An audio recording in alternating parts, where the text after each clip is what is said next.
O ito mga ka-RSP, tuwing espesyal na okasyon, hindi pwedeng mawala ang mga souvenirs bilang alaala ng selebrasyon. Kaya ngayong umaga, ibibida natin ang isang negosyo na siguradong patok pagdating sa mga souvenirs. Kasama si Dayan Medina Ilustre, tunghayan natin kung paano nagsimula at lumago ang business na ito sa Negosyo Tayo. Panoorin natin ito.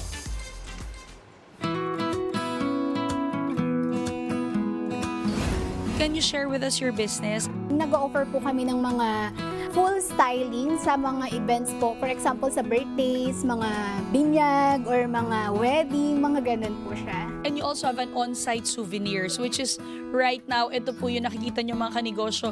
Meron tayong mga souvenirs na pwede nyong i-avail on your special occasion. Paano ka nagsimula sa Events by DL? Mahilig ka na ba talaga sa pag-organize ng mga events ever since? Nag-start siya nung pandemic.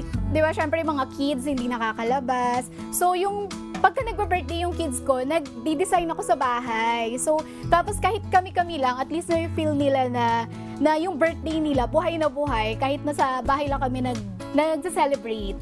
Ayun. Tapos, last year, nag-start ako sa idea na why not, i-try ko styling, mga backdrop stylings. Bali, sobrang daming competitor na mas magagaling sa amin. Pero yun, para mas gumaling pa, parang mas ma-show pa namin kung ano yung kaya namin ibigay pa.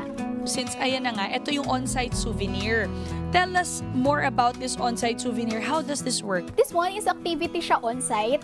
Yung mga kids or parents, bali kukuha lang sila ng mga beads. This one, here. So, meron tayong mga beads, Yeah. we have mga patch names. Yes. So, they can design, parang do it yourself. Yes, You do it design your yourself. own. Ano yung mga pwede? Pouch, Yes. mug? Ano ba yung Bracelets, yan, mga mga tote bags, bracelet, keychains, yan. Like this one, keychains, and then This bracelet. one is so cute.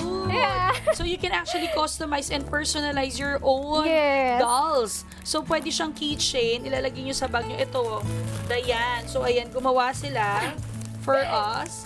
So yan, you can actually personalize and customize. Maganda pa doon, may enjoy yung kids during event. Ano bang tips mo para sa mga negosyante rin o mga Pilipino na gusto rin pumasok sa ganitong klaseng pagnenegosyo? Pag kayo matakot sumubok, mag-try pa ng mga iba't ibang business. For example, this one kasi, nag-start din ako sa iba pa. Nanggaling ako sa iba pa online, mga pants, mga yes, nag-try talaga ako. So, hanggang nakita ko yung passion ko dito sa pag-i-styling, sa pag-boot rental, yan. So, doon lang po, tuloy-tuloy lang, and then makukuha nyo rin kung saan po kayo mas okay na kung saan kayo mag-work.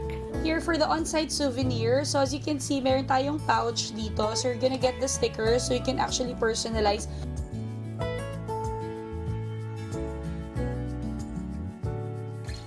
Sabi nga ni Colin Powell, there are no secrets to success. It is the result of preparation, hard work, and learning from failure. Yan po ang mindset ng business owner na si Margo Azucena.